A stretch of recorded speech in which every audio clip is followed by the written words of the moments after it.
Hello everyone, welcome back to this channel. In this video, I will show you the easy and clear steps on how to hide word count while typing in Google Docs.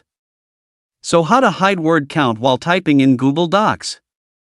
Make sure you keep watching this video until the end. Let's get started right away.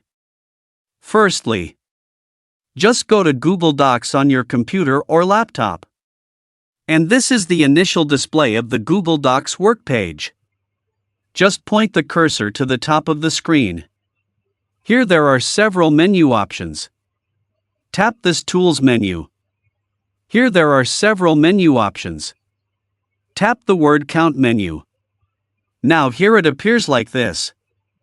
In the Display Word Count while typing section, tap to deactivate it.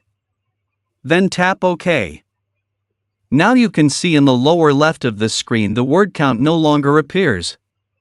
This feature allows users to hide the word count when typing in Google Docs for writing convenience. So that's it, tutorial how to hide word count while typing in Google Docs. Thank you for watching. I hope this video is useful. See you in the next video.